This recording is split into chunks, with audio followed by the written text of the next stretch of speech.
Questo spazio è realizzato in collaborazione con Fondazione CR Trieste.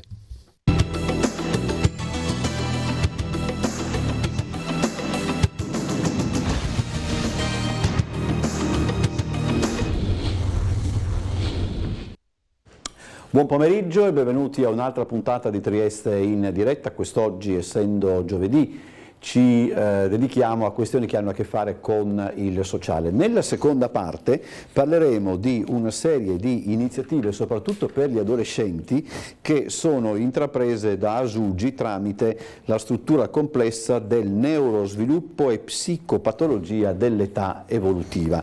In questa prima parte, invece, ospitando il comitato, vediamo l'esatta, sì, la consulta di bioetica nazionale e regionale, parliamo invece di un convegno che si terrà domani e dopodomani, che riguarda invece il periodo pediatrico, bioetica e pediatria si intitola il convegno. Prima però devo presentare gli ospiti, mi sono perso dietro il nostro sommario. Comincio, alla mia destra c'è la dottoressa Mariella Immacolato, medico legale, componente della consulta bioetica. Grazie dottoressa per essere venuta nei nostri studi, così come ringrazio la dottoressa Giuliana Pitacco, che è la referente del Friuli Venezia Giulia per la consulta di bioetica, invece il professor Maurizio Mori è il presidente nazionale della consulta di bioetica. Allora, vi dicevo di questo convegno che si terrà domani e dopodomani in università, proprio nell'aula magna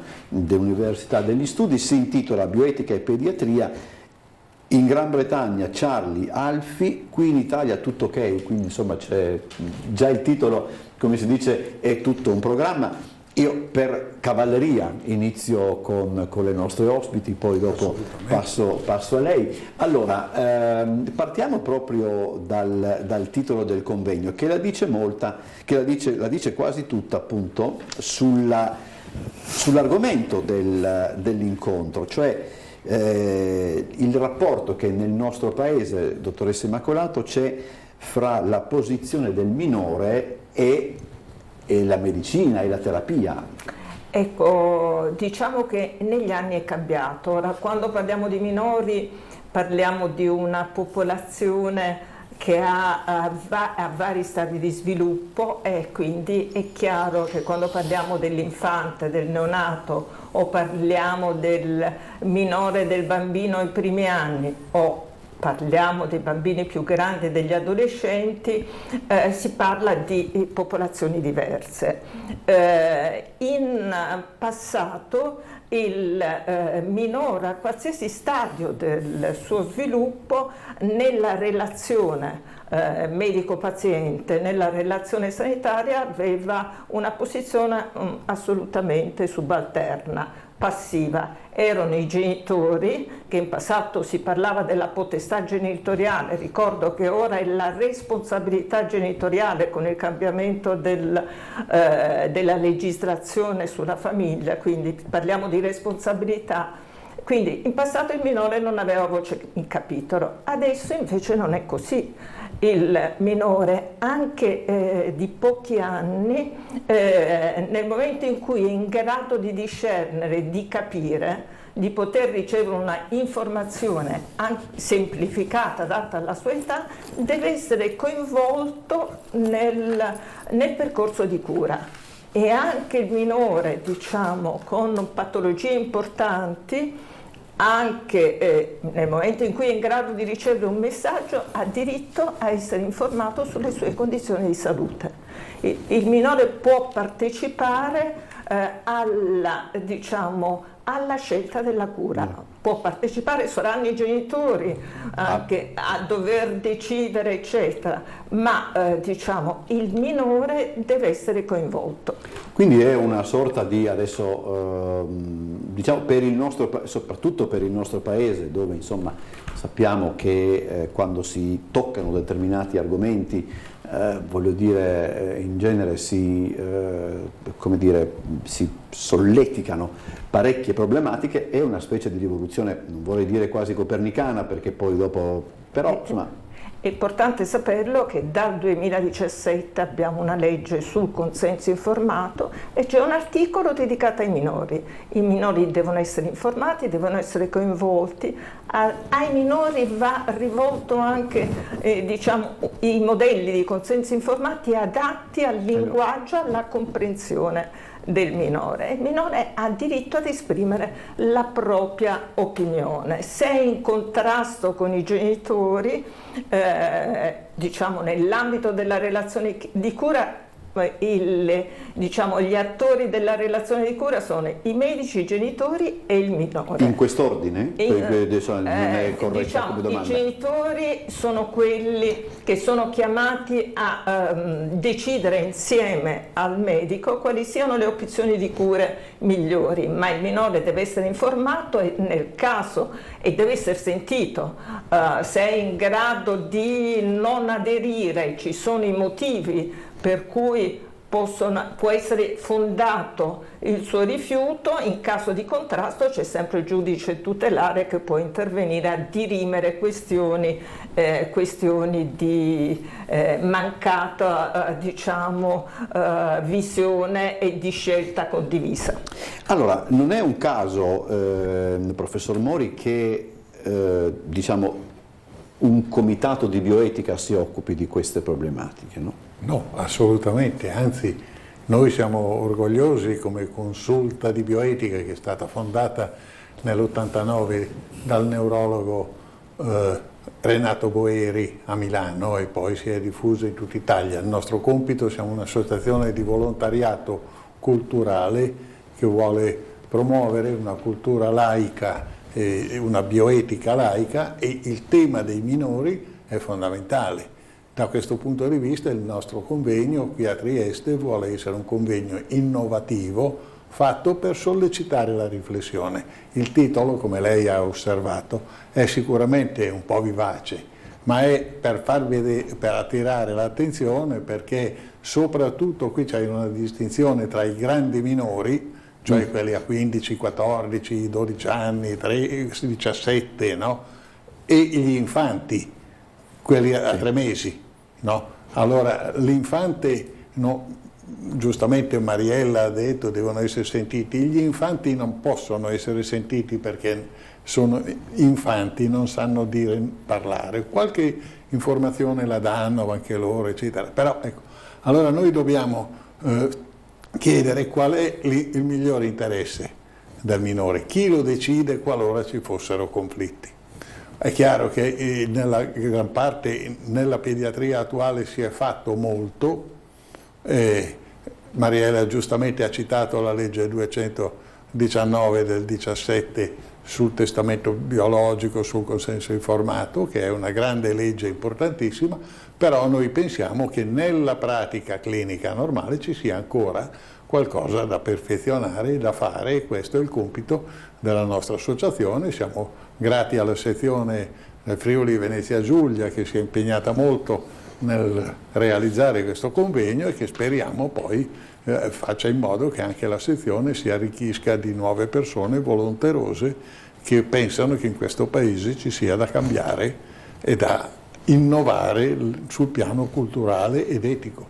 Ma poi torniamo sugli argomenti al centro del convegno e anche su altri, però premeva un po' anche soffermarmi un attimo proprio sul ruolo della consulta bioetica del Friuli Venezia Giulia. Questo è un po' il convegno, logicamente è anche una ragione per riflettere sul vostro lavoro. Da quanto esiste la sezione regionale? Ma guardi, ci siamo costituiti circa 1 anno e mezzo fa. Quindi relativamente da poco tempo, insieme alle 2 colleghe che fanno parte anche loro, sono 2 referenti, una è la palliativista del Burlo, la dottoressa Lucia De Zeno, un'altra Francesca Gilardi, che è una giurista. E era proprio in pieno periodo Covid, avevamo organizzato un'iniziativa sulla disforia di genere nell'adolescenza, proprio perché appunto, essendo la mia collega una pediatra, io sono comunque un'infermiera pediatrica, e avevamo particolarmente interesse sui temi che riguardano l'infanzia e l'adolescenza.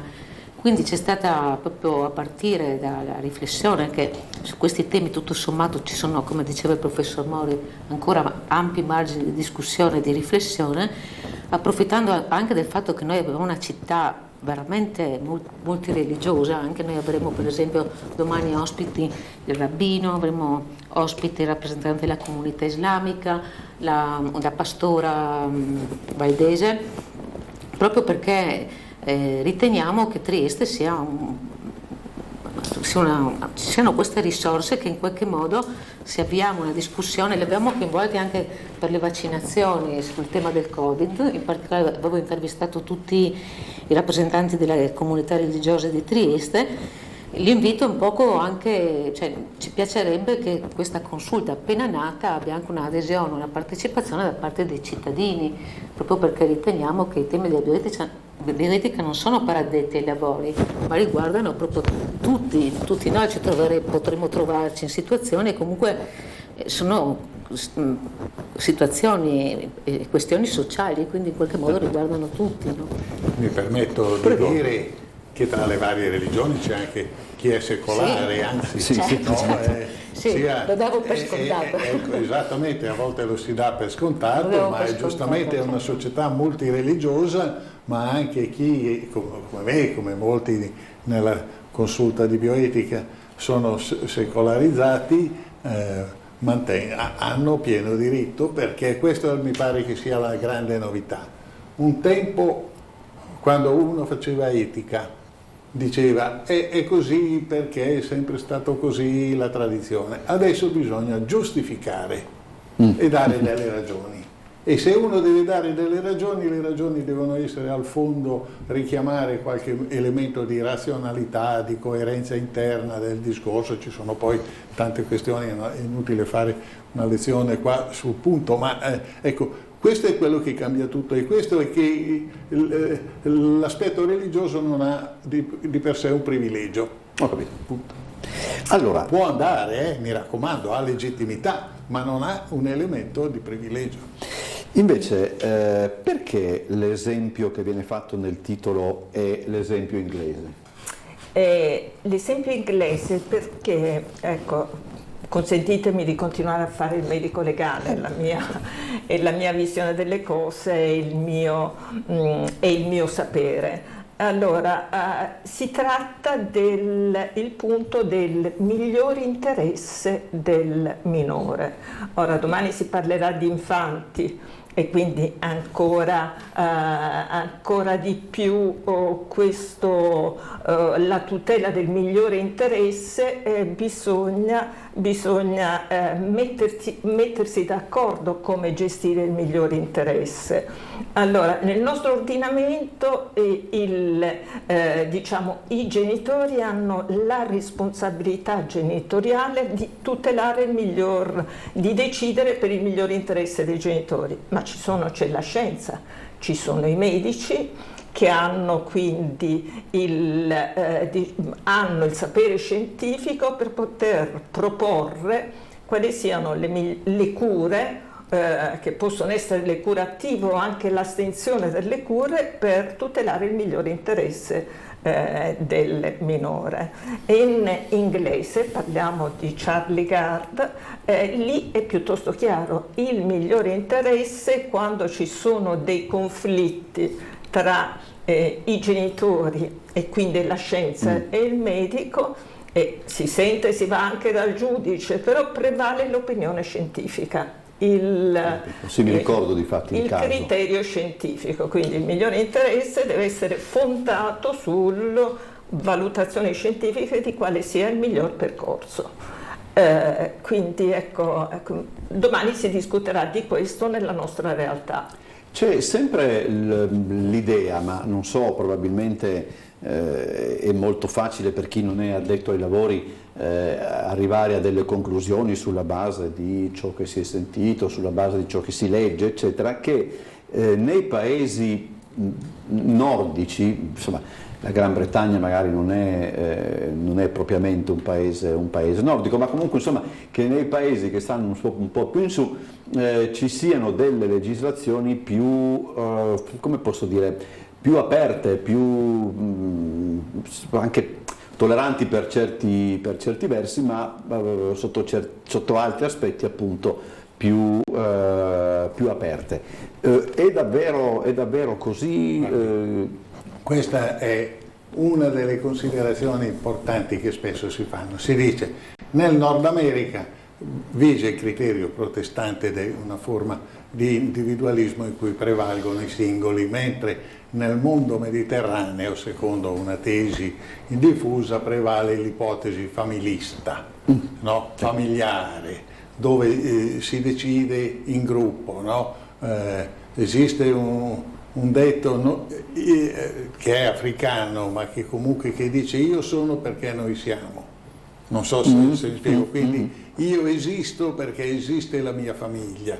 Noi in Italia non siamo a quei livelli, mi raccomando, ma in Spagna, Grecia, eccetera, si decide più famiglia. Ecco, io penso che questo forse poteva andare bene negli anni 70, cioè 50 anni fa. Direi che oggi anche la società italiana è in rapido cambiamento ed è per questo che noi vogliamo fare un convegno di ricerca, di innovazione, per mettere insieme esperienze diverse e dire riflettiamo sul punto, non abbiamo soluzioni preconcetti, vanno bene tutte purché siano argomentate e ben sostenute, ma vogliamo dire abbiamo bisogno di un supplemento di riflessione, non possiamo continuare a pensare che tutto funzioni bene e questo io credo che questo sia un servizio importante che noi facciamo sia al mondo pediatrico sia alla cultura del nostro paese e sono orgoglioso che sia a Trieste. Trieste sia per la multireligiosità sia per la situazione di confine e di altre cose e la tradizione che ha avuto per aspetti sanitari a partire dalla psichiatria e adesso l'infanzia, cioè quelle situazioni chiamiamole marginali, non quelle che sono nel centro della riflessione, ma sono anche le più difficili da trattare. Ma va bene che noi siamo qua a fare. Anche trattare argomenti che hanno a che fare appunto con l'età pediatrica, insomma con i bambini, eccetera, credo non sia semplice, quindi è un atto anche di grande non so se, ma responsabilità, dai, perché magari coraggio poi è un atto anche di responsabilità, voglio dire, parlare di questi argomenti che vabbè, poi casomai aggiungo un'altra considerazione. No, ma come consulta noi vorremmo anche trattare anche gli altri temi, siamo aperti. Ovviamente avendo questo background culturale c'è stato e anche sentendo questa esigenza, proprio perché come diceva la dottoressa Immacolato si parla tutto sommato abbastanza poco, o quando si parla, come diceva il professor Mori, si fa sempre riferimento a situazioni straniere che abbiamo anche noi, infatti noi prenderemo dei casi e partiremo da 2 storie italiane, okay. No? È sicuramente difficile, però proprio come diceva anche il professor Mori, se siamo un'associazione culturale che vuole riflettere sui temi di bioetica, dobbiamo discutere anche i temi che riguardano la pediatria e perché no anche la salute mentale, proprio a partire da questa nostra peculiarità cittadine, no? Insomma, abbiamo fatto la storia in entrambi i settori. Nel caso specifico, un altro dei temi da affrontare è quello delle cure palliative pediatriche, perché spesso ancora, lo so, sono residui culturali, molto lavoro si è fatto ma molto altro ne resta da fare.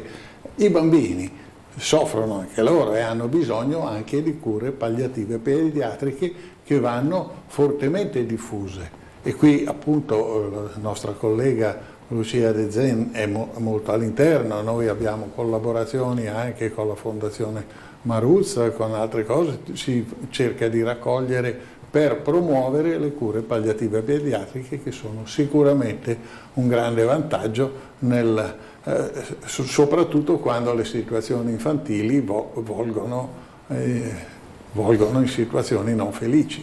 Volevo uscire giusto un attimo dall'argomento del convegno, ma in realtà poi rimanere all'interno di queste questioni, tornando forse ad un dato molto italiano E ogni tanto ci si imbatte in questo tipo di... Cioè, noi italiani, insomma, nel senso, alcuni argomenti non li cerchiamo di non affrontarli, di non pensarvi nemmeno, per una questione probabilmente che ha radici nella nostra cultura, eccetera.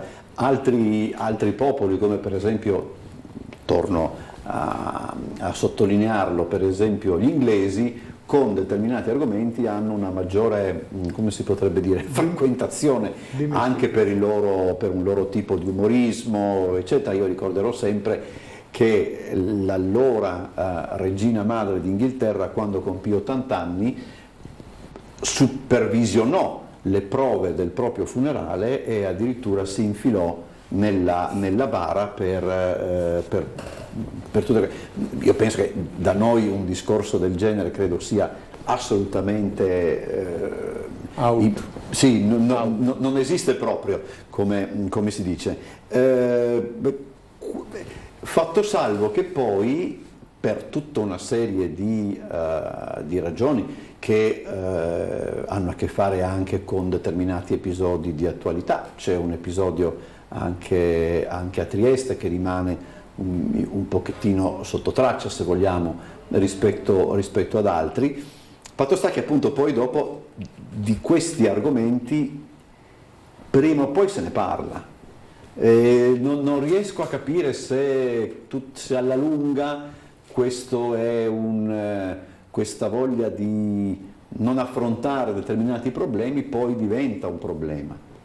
Allora, posso brevissimamente. Ha toccato un tema molto importante, non solo per quanto riguarda il bambino, ma anche l'adulto, il dire, ecco, nelle fasi diciamo terminali della vita, informare, dire la verità al paziente è ancora un tabù largamente diffuso. Noi abbiamo delle inchieste recenti dove si vede che la popolazione degli hospice, cioè la popolazione delle persone che sono ospiti e quindi sono nella fase terminale, non sanno, al 90% non sanno perché si trovano ospitati in quelle strutture e pensano di essere in una fase intercorrente e poi di rientrare al proprio domicilio. Anche al bambino, il bambino oncologico, appunto il coinvolgere, il dire la verità è sempre stato un tabù. A questo proposito voglio ricordare la Carta di Firenze sui diritti del bambino ed è stato fatto diciamo dal titolo, per favore, quindi si riferisce al bambino piccolo, per favore non chiamatemi passerotto, che vuol dire che il bambino piccolo diciamo che si trova in una fase terminale della vita ha diritto ad essere coinvolto nella fase finale e a sapere, diciamo, nelle maniere opportune, eccetera, perché c'è un'adesione migliore alle cure finali e un percorso meno frustrante, meno del bambino stesso. Guardi, il problema che lei ha posto è fondamentale, ma dipende da due fattori che si intersecano.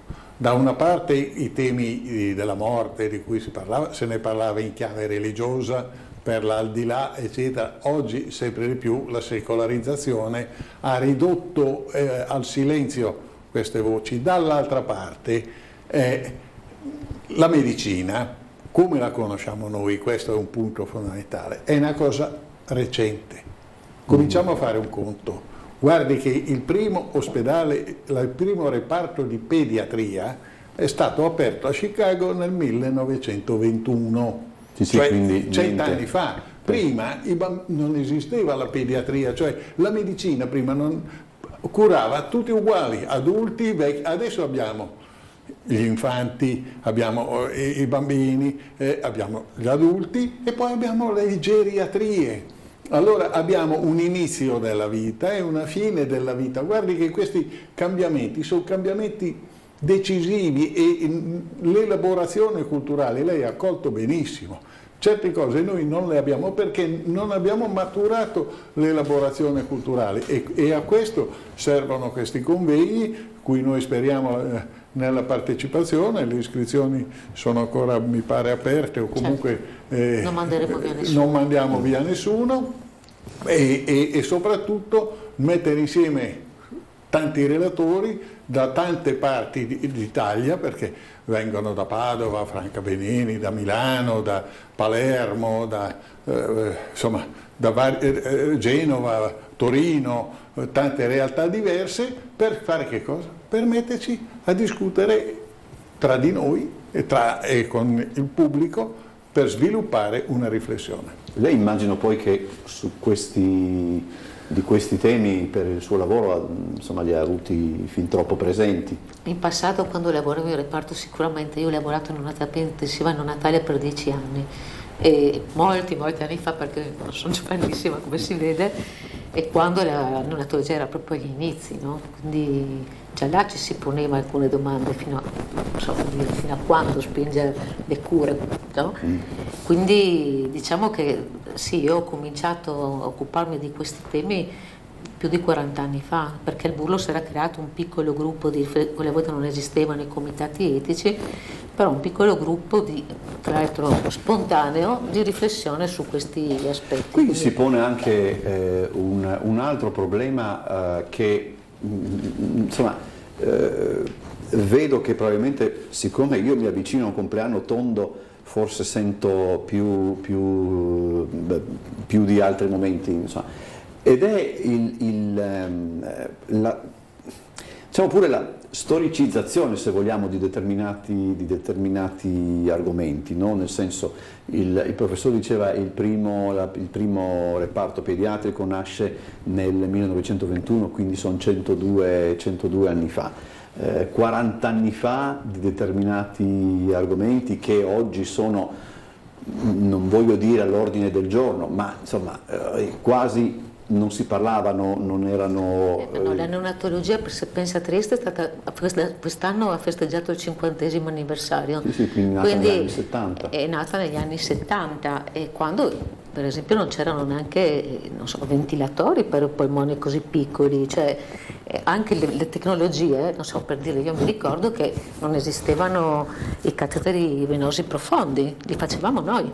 E quindi eravamo veramente in una situazione che adesso le colleghe attualmente inimmaginabile.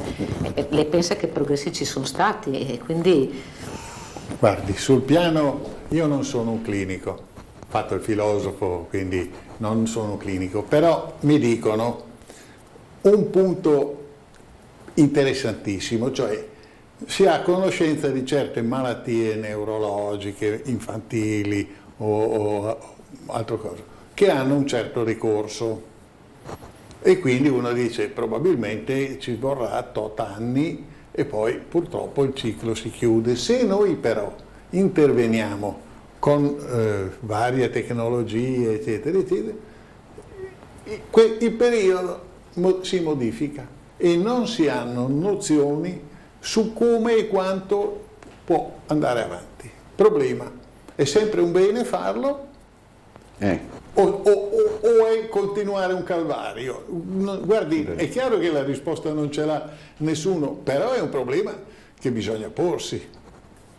Sì, non so se è chiara la questione, perché giustamente se ci sono prospettive di rimedio positivo, siamo tutti d'accordo nelle tecnologie e l'aumento fondamentale, ma a volte, e guardi, la cosa ancora più tragica è che a volte non si sa quale sarà l'effetto, e quindi allora nessuno ha la ricetta magica, però io credo che sia importante da un punto di vista morale, umano, sociale, civile, interrogarci per prendere decisioni condivise, collettive, con tranquillità. Allora, io ricordo l'appuntamento di domani e dopodomani. Ci sono anche più sezioni, o sessioni anzi, è più corretto, del convegno. Si inizia alle 13:30, il convegno, ripeto, si svolge nell'aula magna dell'università. Il primo argomento è minori incapaci di consenso in situazioni critiche, che cosa fare e chi decide. pediatria, religioni, diritto e bioetica è invece l'argomento della seconda sessione. Si chiude con scelte difficili di inizio vita, riflessioni sul da farsi con infanti. Invece sabato, che è la seconda giornata e conclusiva, si inizia alle 9 del mattino. Vabbè, vedo già che per esempio tra i moderatori c'è Raffaella Antonione, che noi abbiamo intervistato anche qualche tempo fa. Grandi minori in situazioni critiche, che cosa fare e chi decide. Questi sono appunto gli argomenti. Fra gli ospiti, a parte quelli che sono stati anche nominati, ci sono anche insomma, medici che sono stati anche tra l'altro nostri ospiti durante le puntate di Trieste in diretta, quindi insomma il parterre è davvero importante. C'è anche Ferruccio De Bortoli, vedo, sì, l'ex sì, direttore del Corriere della Sera. E perché appartiene a una società, a Vidas, che sì, si occupa di cure palliative, e questo convegno ha tra i vari obiettivi quello di promuovere le cure palliative pediatriche. Allora, io ringrazio i nostri ospiti, devo leggere i nomi perché sono la dottoressa Mariella Immacolato, la dottoressa Giuliana Pitacco e il professor Maurizio Mori. Buon lavoro non solamente per domani, ma anche per le altre attività della consulta. Poi magari, se volete tornare a trovarci per parlare di altri argomenti o di come procede questo argomento, noi siamo sempre qua. Allora adesso andiamo in pubblicità, subito dopo c'è la seconda parte e, dicevo, per una strana coincidenza parliamo invece delle problematiche degli adolescenti. È un disegno. Seconda parte di questa puntata di Trieste in diretta. Come annunciato, ci occupiamo nuovamente di questioni che hanno a che fare con gli adolescenti. Lo facciamo assieme alla dottoressa Alessia Norcio, che è alla mia destra ed è dirigente medico della struttura complessa del neurosviluppo e psicopatologia dell'età evolutiva di Asugi, e lo facciamo anche con la dottoressa Daniela Bidoni, che è il direttore della struttura complessa del neurosviluppo e psicopatologia dell'età evolutiva. Grazie dottoressa Bidoni per essere tornata da noi, grazie invece per essere venuta nostra ospite per la prima volta alla dottoressa Norcio. Allora, noi ci eravamo occupati di queste questioni credo un 2 o 3 settimane fa, e siccome sono questioni molto, molto importanti, molto, diciamo, anche serie, non vorrei andare oltre, abbiamo deciso appunto di approfondire ulteriormente il tema, partendo da un dato che secondo me non è solo ed esclusivamente un dato burocratico, ma il fatto per esempio che questa struttura sia sorta pochi mesi fa, cioè nel febbraio di quest'anno, molto probabilmente la dottoressa la dice lunga sulla necessità di averla, o comunque di avere una struttura unica.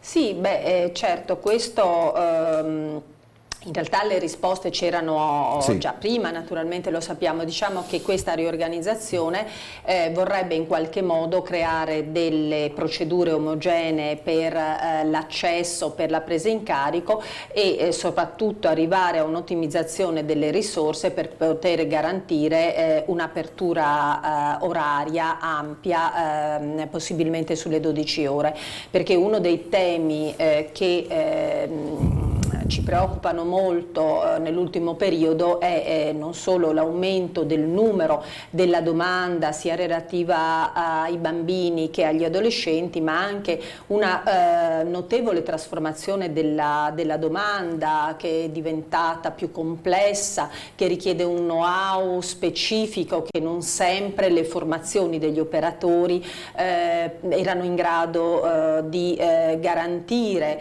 E se noi mettiamo insieme uno scenario in cui abbiamo un aumento della domanda, una sua complessità, una sua trasformazione, una volta parlavamo di alcuni tipi di problemi, di patologie, oggi ci troviamo di fronte a fenomeni di ritiro sociale, di uso improprio dei social, di uso estremamente diffuso di sostanze che una volta non si ravvisavano, una conformazione anche dei rapporti sociali tra gli adolescenti che si sono modificati, nel senso che rimane la cosa straordinaria degli adolescenti come appartenenza al gruppo, come momento di forza del gruppo proprio per lanciarsi in un'evoluzione che porta verso l'età adulta, ma a seguito di pressioni ad esempio sull'immagine, che sono pressioni sociali che conosciamo, si sono anche create delle nuove dinamiche di relazione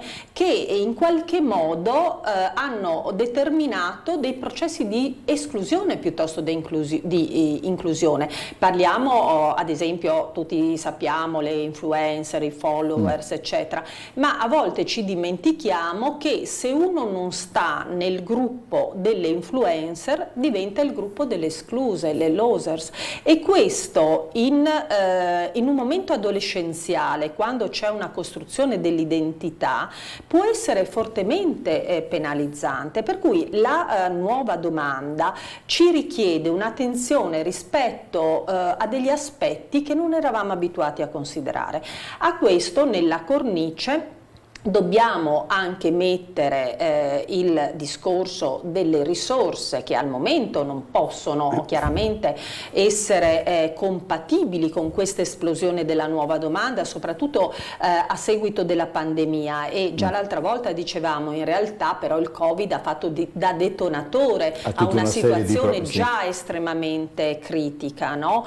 Per cui adesso stiamo cercando di mettere insieme una risposta adeguata con un know-how specifico, un'ottimizzazione appunto delle risorse che attualmente abbiamo a disposizione proprio per fronteggiare questa nuova domanda. Diciamo, se ha senso come dire, circoscrivere l'età, le età di cui voi vi occupate, va grosso modo dai 14 ai 24. Dai 12, noi iniziamo già dai 12, perché dai 12, ho sbagliato. Perché nel tempo l'età di insorgenza poi del malessere si è abbassato, e questo è un indice di cui tenere conto, chiaramente. È uno spettro anche piuttosto ampio, perché per esempio mi viene in mente come osservazione adesso sappiamo benissimo che ci sono dei ragazzi che magari a 12 anni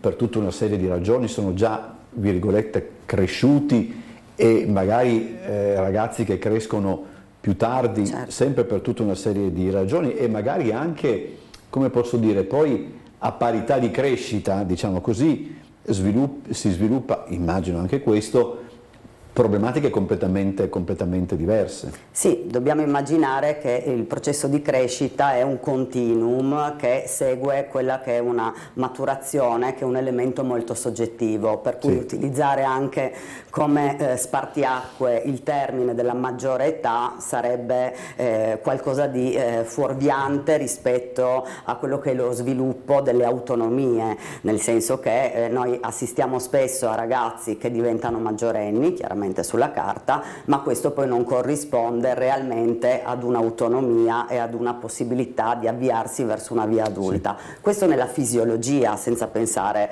a degli incastri. Da dove nasce poi la nostra complessità, che si articola in più livelli, perché c'è una complessità che, se proprio pensiamo alla crisi adolescenziale, che nasce dal concetto che l'adolescenza fisiologicamente ci richiama a dei compiti evolutivi che sono prototipici dell'età, che sono fase specifici, quelli un po' a cui accennava la dottoressa Vidoni, no? Cioè c'è un bisogno di individuazione e separazione rispetto alla famiglia e rispetto all'ingresso in un gruppo, che rappresenta uno sviluppo quindi di una appartenenza sociale, e il secondo compito è proprio la nascita sociale a quest'età. E c'è anche un bisogno di mentalizzare un sé corporeo in adolescenza che inizia a nascere con tutte quelle che sono delle disfunzionalità di immagine che forse ci arrivano dall'esterno, ecco, che i social, i follower, no? Il discorso proprio della rappresentazione esterna.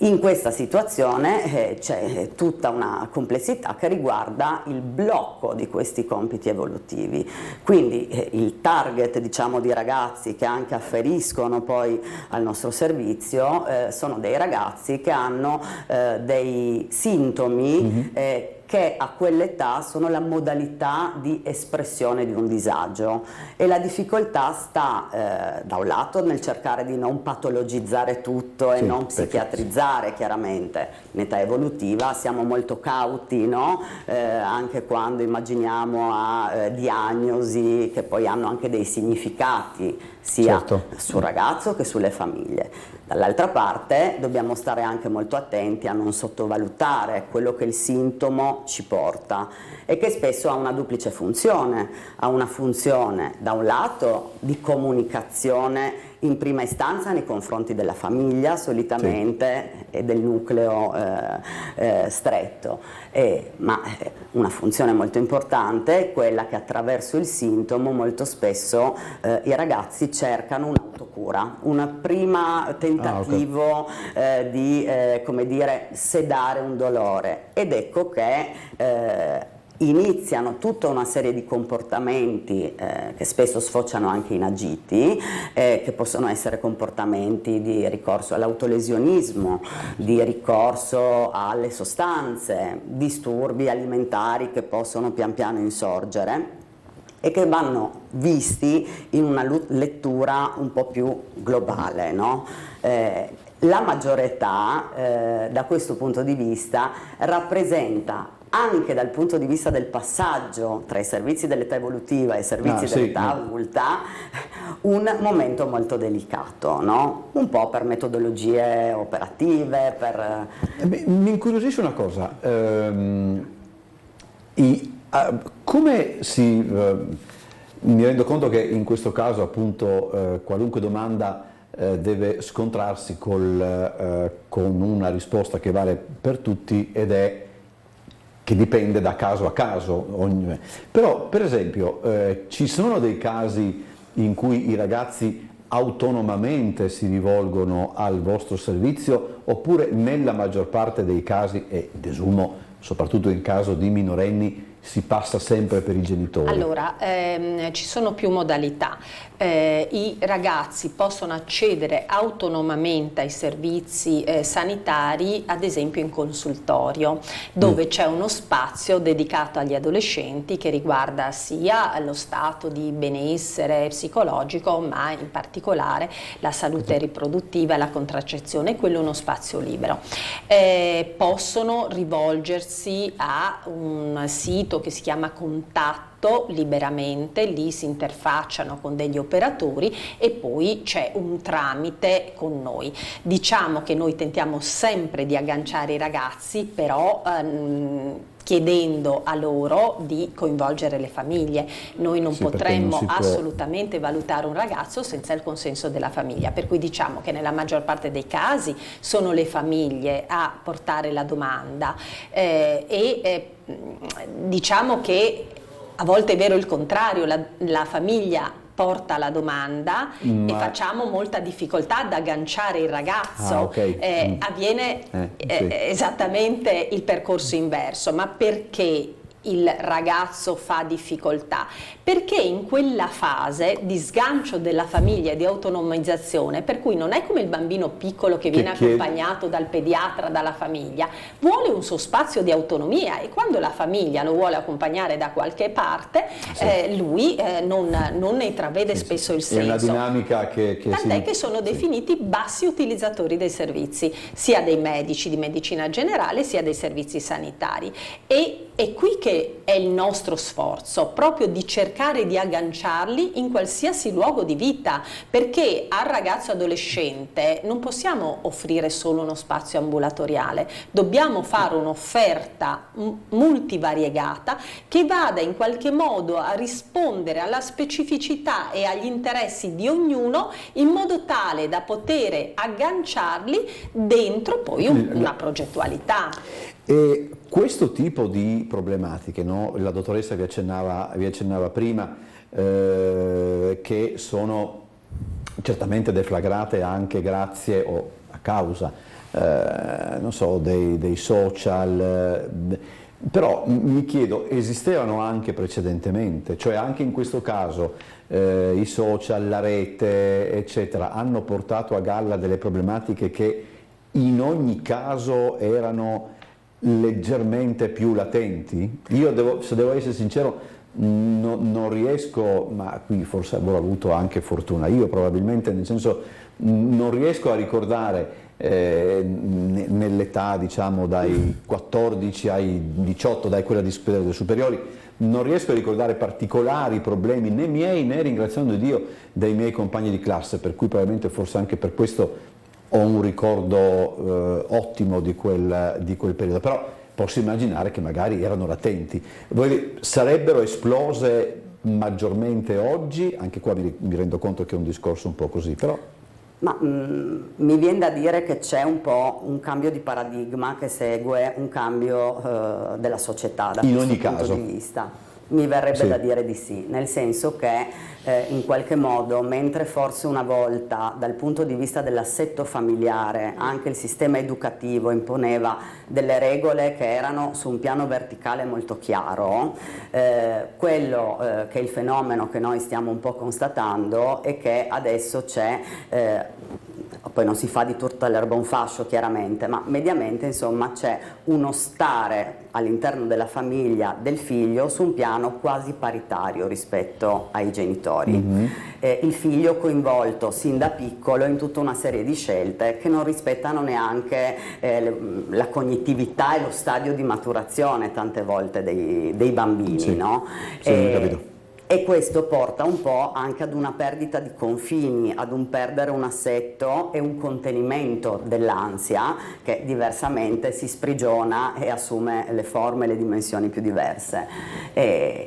Quello a cui stiamo assistendo in questo momento come diciamo così, area principale di disagio è proprio la paura del giudizio che portano gli adolescenti rispetto all'altro. E questo è legato all'immagine, però c'è anche, forse ne abbiamo già accennato, quella che viene definita la rottura della garanzia metasociale, ad esempio tra l'istituzione famiglia e l'istituzione scolastica. Cioè, sì, una volta, se il professore diceva qualcosa, la famiglia rinforzava. Adesso si è aperto un conflitto, tutti gli insegnanti lo riportano e anche le famiglie lo riportano, in cui il ragazzo è in qualche modo triangolato e non riesce ad avere delle forme identificative potenti e forti. Rispetto a una volta, appunto, la sua esperienza ricalca anche la mia, cioè io mi ricordo dei casi situazioni gravi, ragazzi che avevano iniziato al liceo a usare eroina, suicidi, però in una dimensione numericamente molto diversa. Adesso abbiamo proprio dei numeri che sono veramente molto elevati. Rimane vero il fatto che tra i 12 e i 24 anni noi abbiamo il 75% degli esordi di disturbi mentali severi, disturbi del comportamento alimentare, psicosi e depressioni, però è la cornice sociale che c'è questa fragilità delle famiglie che non è più in grado di contenere un minimo di disagio, di difficoltà, per cui l'accesso al servizio sanitario diventa a volte quasi una delega a un terzo di funzioni proprie. Ad esempio assistiamo a un aumento dei provvedimenti dell'autorità giudiziaria e anche nei casi di conflittualità genitoriale in cui i figli soffrono molto. Anche lì c'è quasi sempre una delega a un terzo al tribunale. È difficile che le parti trovino delle mediazioni in favore dei figli, per cui è proprio questa cornice complessiva effettivamente del cambiamento delle famiglie. Poi la pandemia ha fatto il suo con l'aumento della povertà, dell'esclusione, eccetera. Il servizio che adesso so che la domanda è anche in questo caso persino banale, però il servizio della struttura che cosa offre? Allora, il servizio ha vari modi di intervenire e noi intanto abbiamo un'equipe multidisciplinare per cui la valutazione viene fatta da uno psicologo, ma sempre all'interno di un concetto di microequipe dove già il ragazzo e la famiglia hanno la possibilità di trovare competenze diverse, avviare così un processo di conoscenza che diventa meno traumatico se avviato assieme. L'equipe comprende quindi la figura dello psicologo, quella del tecnico della riabilitazione psichiatrica, l'infermiere, l'OS, e una delle articolazioni del nostro servizio è poi il centro diurno, che è un centro aperto sulle 12 ore dove l'equipe è costituita da operatori del nostro servizio e quindi dell'azienda sanitaria e anche da educatori. Questo è per noi una risorsa importante perché chiaramente se riprendiamo il concetto di prima dove insomma immaginiamo che a quest'età più che l'approccio ambulatoriale possa funzionare un approccio di presa in carico flessibile che possa essere in sintonia con le esigenze fase specifiche, le risposte che riescono ad essere fornite si modulano proprio anche molto di più sul territorio con delle figure che spesso i ragazzi vivono in una maniera meno autoritaria, ecco, più che autorevoli speriamo che di esserlo. E il centro diurno è uno spazio che è diviso, diciamo, per noi concettualmente anche in due momenti importanti, perché nel momento in cui abbiamo delle situazioni di ragazzi particolarmente in difficoltà, particolarmente compromessi, noi abbiamo una proposta anche che contempli anche la possibilità di gestire le crisi, cercando anche di limitare l'accesso al pronto soccorso o ai servizi ospedalieri, che è una cosa anche fondamentale, sempre con un pensiero abilitativo e riabilitativo. Il pomeriggio accogliamo i ragazzi che magari la mattina sono ancora nella condizione e nella possibilità di portare avanti il loro progetto formativo, per esempio la scuola, e al pomeriggio si dedicano invece a delle attività che tengono sempre in considerazione gli aspetti riabilitativi e che sono di vario tipo, per cui vanno dai laboratori artistici ai laboratori espressivi, quindi la capacità di lavorare sulle emozioni, anche delle uscite, perché abbiamo scoperto che la maggior parte degli adolescenti non conosce il territorio della propria città, per esempio, no? Abbiamo delle situazioni dove ci sono anche dei fenomeni di ritiro sociale molto importante e significativo, e questo è un elemento che sembra banale ma non lo è. Fino poi ad arrivare insomma ad attività di vario tipo, l'andata al cinema, al mare, il tentare comunque di creare anche lì un senso di appartenenza e di aggregazione laddove l'adolescente non sia in grado di farlo in autonomia.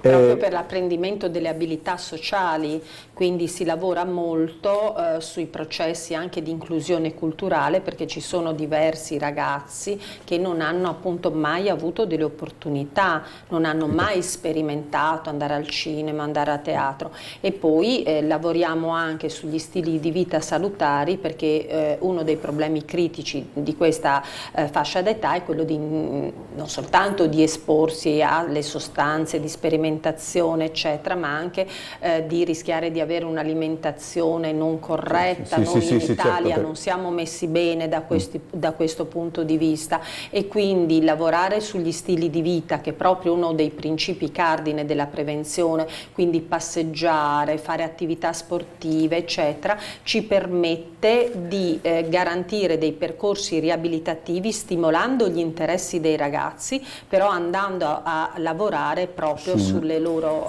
abilità e le loro possibilità insomma di acquisire. Le faccio un'ultima domanda, dottoressa, non so se ha senso, però la devo fare ugualmente. C'è una specificità locale del problema? Cioè a dire ci sono delle, vedo che già fa così con gli occhi, quindi desumo che ci sia.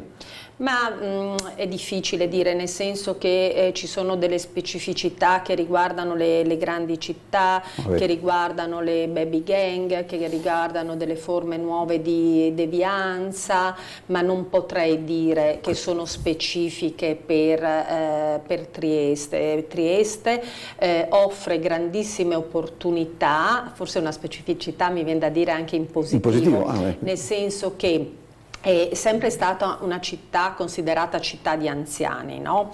Ed è vero che la maggior parte delle risposte si sono definite in quell'ambito, però abbiamo anche questa opportunità straordinaria che sono i ricreatori, non ci sono da nessun'altra parte, la possibilità per i bambini di avere degli spazi di socializzazione e di apprendimento che coprono assieme alla scuola del mattino fino alla sera, e abbiamo questi spazi anche per gli adolescenti, quindi questo è da un lato un supporto straordinario alle famiglie e dall'altro è un supporto straordinario ai ragazzi, perché poi è vero che gli adolescenti si autodeterminano e fanno le attività per conto loro, però non dobbiamo dimenticarci che questo vale per quelli che non hanno nessun problema e hanno già delle competenze e capacità. I nostri ragazzi, io li chiamo nostri ragazzi forse impropriamente, però i ragazzi che accedono ai nostri servizi sono ragazzi in difficoltà rispetto all'uso delle opportunità sociali.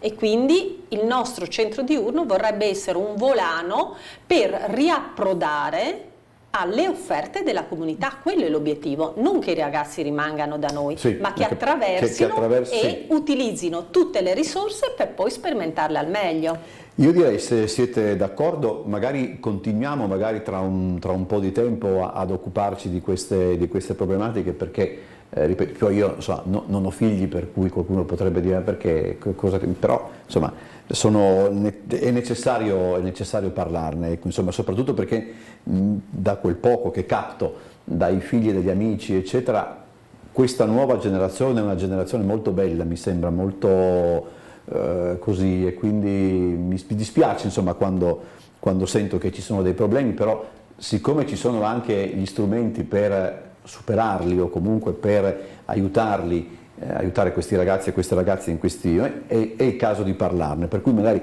tra un po' torniamo ad incontrarci. E noi vi ringraziamo. Allora io ringrazio la dottoressa Daniela Vidoni, che è il direttore della struttura complessa Neurosviluppo e Psicopatologia dell'età evolutiva di Asuggi, e la dottoressa Alessia Norcio, che è dirigente medica e psicologa, psicoterapeuta, come ho detto prima, proprio afferente alla struttura. Ci vediamo domani è venerdì, quindi puntata dedicata alla cultura e allo spettacolo.